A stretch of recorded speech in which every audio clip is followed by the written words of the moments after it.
अगर आप भी लेना चाहते हैं देश दुनिया की तमाम जानकारी तो आज ही सब्सक्राइब करें हमारे चैनल को। साथ ही नीचे दिए बेल आइकन को जरूर दबाएं ताकि हर अपडेट आप तक पहुंच सके। नमस्कार, प्रवासाक्षी न्यूज नेटवर्क पर आप सभी का स्वागत है। भारत और चीन के बीच सैन्य कमांडर स्तर की बातचीत हुई। पूरी दुनिया की नज़र इस पर थी कि क्या होता है बातचीत में, क्या वाकई में तनाव कम हो पाता है और आखिर भारत और चीन कैसे विवादों का समाधान करते हैं, कैसे बातचीत के जरिए विवादों का हल करते हैं, इस पर सबकी नज़र थी। और जो बातचीत हुई है उस पर हम आपको विस्तृत जानकारी देंगे। लेकिन जो बातचीत की बड़ी बातें रही वो ये रही कि भारत ने साफ कर दिया है कि चीन को LAC पर जो अप्रैल 2020 वाली स्थिति थी वो बहाल करनी होगी। भारत ने साफ कर दिया है कि उसकी अपनी सीमा में जो निर्माण कार्य चल रहा है उसको कतई नहीं रोका जाएगा। अब ये जो बातचीत हुई है इसके बारे में सेनाध्यक्ष को बताया जाएगा, PMO को जानकारी दी जाएगी और उसके बाद आगे की कार्रवाई होगी। लेकिन खास बात ये रही कि बातचीत जो है वो पॉजिटिव नोट पर खत्म हुई है। माना जा रहा है कि ऐसी बातचीत अभी और होंगी और वार्ता के जरिए ही शायद मुद्दा हल हो जाए। लेकिन इस बीच एक और बड़ी खबर आ रही है कि पाकिस्तान ने पुंछ में सीज फायर का उल्लंघन किया है, जिसका भारतीय सेना ने दिया है मुंहतोड़ जवाब। पाकिस्तान मानने वाला देश नहीं है। पाकिस्तान आप देखिए कि तरह तरह की हरकतें करता रहता है। कभी सीज फायर उल्लंघन करता है, कभी वो आतंकवादी भेजता है सीमा पर से, कभी वो जो आप देखिए कि रिहायशी इलाकों में उसने गत सप्ताह और इस सप्ताह भी रिहायशी इलाकों को निशाना बनाते हुए कार्रवाई की। तो पाकिस्तान को ये देखना चाहिए कि उसका अपना देश जब कोरोना वायरस से ग्रसित है, कोरोना वायरस से वहाँ त्राहिमाम हो रखा है, ऐसे में वो सिर्फ भारत विरोध का काम ही करता रहता है। तो ये वहाँ की आवाम को भी सोचना चाहिए कि वहाँ की जो सैन्य शासन है या वहाँ का जो कह सकते हैं कि जो कथित लोकतंत्र है उसकी जो सरकार है, निर्वाचित सरकार है, वो क्या काम कर रही है, आवाम के लिए काम कर रही है या सिर्फ भारत के विरोध का काम कर रही है। तो ये सब चीज़ें देखने वाली बात होगी। दूसरी तरफ जो हमारे देश में एक रिजॉर्ट पॉलिटिक्स होती है वो आज फिर से देखने को मिली। गुजरात में कांग्रेस अपने विधायकों के लगातार इस्तीफे से डर गई है और उसने अपने जो बाकी बचे विधायक हैं उनको अलग अलग रिसोर्ट्स में भेज दिया है ताकि राज्यसभा चुनाव तक उनको कोई छेड़े नहीं, उनको कोई इस्तीफा ना दिलाए। इसके अलावा अगर हम बात करें ज्योतिरादित्य सिंधिया की तो आज वो भी दिन भर ट्रेंड करते रहे। खबर ये उड़ गई कि उन्होंने अपने सोशल मीडिया प्रोफाइल से बीजेपी हटा दिया है। तो ये खबर इतना तेज़ी से फैली कि ज्योतिरादित्य सिंधिया को खुद सिफारिश देनी पड़ी और बताना पड़ा कि जो झूठ है वो बहुत तेज़ी से ट्रेंड करता है, ऐसा कुछ नहीं था। हम आपको बता दें कि ज्योतिरादित्य सिंधिया ने कांग्रेस छोड़ने से पहले अपने सोशल मीडिया प्रोफाइल से, खासकर ट्विटर प्रोफाइल से कांग्रेस हटाया था। इसके बाद से ही ये सब चीज़ें शुरू हुई थी। और अगर हम देखें आज की और बड़ी घटनाओं की बात करें तो कोरोना वायरस का जो महाराष्ट्र और दिल्ली में जिस तरीके से उछाल है वो लगातार जारी है। चिंता की स्थिति बनी हुई है। दिल्ली की सरकार तो एक और बड़ा फैसला कर ले सकती है कि दिल्ली के अस्पतालों में सिर्फ दिल्ली में रहने वाले लोगों का ही इलाज होगा। इस मामले में एक कमेटी बनाई गई थी। उस कमेटी ने जो सिफारिशें दी हैं उस पर गौर करने के लिए कल सुबह 11 बजे दिल्ली मंत्रिमंडल की बैठक होने वाली है। तो सबकी नज़र उस पर बनी रहेंगी। दिल्ली बीजेपी ने तय किया है कि इसके जो विधायक हैं विधानसभा में वो कल धरना देंगे केजरीवाल सरकार की नाकामियों के खिलाफ में। तो राजनीति भी अपनी जगह जारी है। अब राजनीति तो चलती रहेगी, चुनाव भी हैं। अब बिहार का ही चुनाव देख लीजिए, नवंबर दिसंबर में वहाँ चुनाव हो सकते हैं विधानसभा के। तो बीजेपी ने अपनी तैयारी शुरू कर दी है। बीजेपी की कल पहली वर्चुअल रैली होने वाली है जिसको पार्टी के पूर्व अध्यक्ष और वर्तमान गृह मंत्री अमित शाह संबोधित करने वाले हैं। तो इन सब आज की जो बड़ी घटनाएं हैं उस पर आपको सिलसिलेवार विस्तृत तरीके से आपको हम सूचना देते हैं। सबसे पहले बात करते हैं भारत और चीन के बीच जो आज बातचीत हुई है उसके बारे में। लद्दाख में लाइन ऑफ एक्चुअल कंट्रोल के पास जारी तनाव के बीच शनिवार को भारत और चीन के बीच कमांडर स्तर की बातचीत हुई। बैठक में भारत की तरफ से लेफ्टिनेंट जनरल हरिंदर सिंह मौजूद रहे, साथ में ब्रिगेडियर ऑपरेशंस और 2 चाइनीज इंटरप्रेटर भी मौजूद थे। चीन की तरफ से साउथ शिंजियांग मिलिट्री कमांड के कमांडर मेजर जनरल लियो लिन मौजूद थे। मोल्डो में 3 घंटे तक चली बैठक में चीन ने भारत से सड़क निर्माण रोकने को कहा। जवाब में भारत ने इस पर आपत्ति जताई। बताया जा रहा है कि बैठक में कई अहम मुद्दों पर चर्चा हुई। मीटिंग की briefing director general military operation और भारतीय सेना के प्रमुख जनरल मनोज मुकुंद नरवणे को दी जाएगी।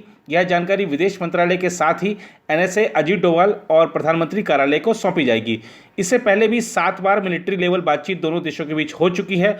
4 बार ब्रिगेडियर और 3 बार मेजर जनरल रैंक ऑफिसर के साथ ये बातचीत बेनतीजा निकली थी। सूत्रों के मुताबिक आज की बैठक में पैंगोंग सो लेक, फिंगर 4 और फिंगर 5 में चीन के बढ़ते दबाव और एक्स्ट्रा तैनाती के साथ चीन ने जो टेंट और कैंप के साथ परमानेंट स्ट्रक्चर बनाया है उसके बारे में बातचीत की गई। इसमें साफ तौर पर कहा गया कि चीन अप्रैल 2020 वाली स्थिति कायम करे। चीन की तरफ से कहा गया कि भारत कोई भी सड़क निर्माण नहीं कर सकता, हालांकि जहां निर्माण कार्य हो रहा है वह LAC पर भारत की सीमा के अंदर है, इसलिए चीन का इस पर कोई भी हस्तक्षेप नहीं बनता।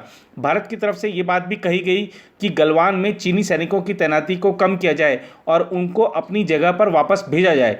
इस इलाके में चीन ने अपने सैनिकों की तैनाती भी पिछले दिनों कम की है और वह पीछे भी हटा है। भारतीय सेना के औपचारिक बयान के मुताबिक किसी भी तरह की अटकलें बिल्कुल गलत होंगी और दोनों देश मिलिट्री और डिप्लोमेटिक तरीके से विवाद को पूरी तरह से सुलझा सकते हैं। इसके लिए और भी बैठकें की जाएंगी। आज की बैठक पॉजिटिव नोट पर खत्म हुई है, लेकिन अभी भी बातचीत की जाएगी ताकि तनाव को खत्म किया जा सके। उधर आगामी 19 जून को होने वाले राज्यसभा चुनाव से पहले गुजरात में अपने 3 विधायकों के इस्तीफे से परेशान कांग्रेस ने शनिवार को अपने कई विधायकों को उनके विधानसभा क्षेत्रों के नज़दीक रिसोर्ट तथा बंगलों में भेज दिया है ताकि कोई उन तक पहुंच नहीं सके। पार्टी के एक नेता ने यह जानकारी दी। कांग्रेस के अक्षय पटेल और जीतू चौधरी ने 3 जून को इस्तीफे दिए थे, वहीं ब्रजेश मिर्जा ने 5 जून को पार्टी छोड़ दी थी। इसके बाद 182 सदस्यीय विधानसभा में कांग्रेस सदस्यों की संख्या 65 रह गई है। हालांकि सदन की प्रभावी संख्या इस समय 172 है, क्योंकि 10 सीटें अदालतों के मामलों तथा इस्तीफों के कारण खाली हैं।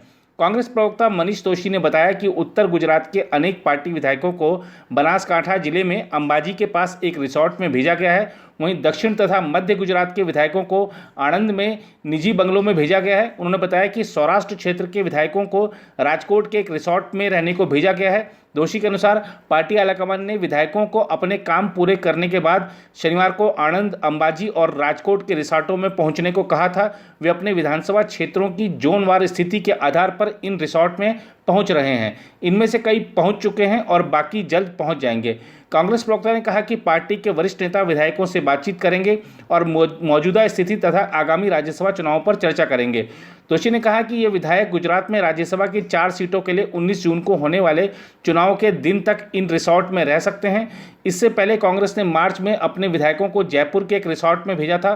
तब 26 मार्च को प्रस्तावित राज्यसभा चुनाव से पहले उसके 5 विधायकों ने इस्तीफा दिया था। हालांकि तब कोरोना वायरस के कारण लगे लॉकडाउन के चलते चुनाव टल गए थे। कांग्रेस सदस्यों की संख्या घटकर 65 हो जाने के बाद पार्टी के 2 राज्यसभा सीटें जीतने के लक्ष्य में मुश्किल आ सकती है, जिनके लिए उसने वरिष्ठ नेता भरत सिंह सोलंकी और शक्ति सिंह गोहिल को चुनाव मैदान में उतारा है। उधर दिल्ली सरकार द्वारा गठित 5 सदस्यीय कमेटी ने सुझाव दिया है कि कोविड-19 संकट के मद्देनजर शहर के स्वास्थ्य ढांचे का इस्तेमाल केवल राष्ट्रीय राजधानी के निवासियों के उपचार में होना चाहिए। सूत्रों ने शनिवार को इस बारे में जानकारी दी। कमेटी के सुझाव पर गौर करने के लिए रविवार सुबह दिल्ली सरकार की कैबिनेट मीटिंग होगी, जिसमें कोई अहम फैसला लिया जा सकता है। यह सुझाव ऐसे वक्त आया है जब पिछले कुछ दिनों से दिल्ली में हर रोज संक्रमण के 1000 से ज़्यादा मामले सामने आ रहे हैं और अस्पतालों में बेड तथा अन्य सुविधाओं की कमी को लेकर आप सरकार पर आरोप लगे हैं।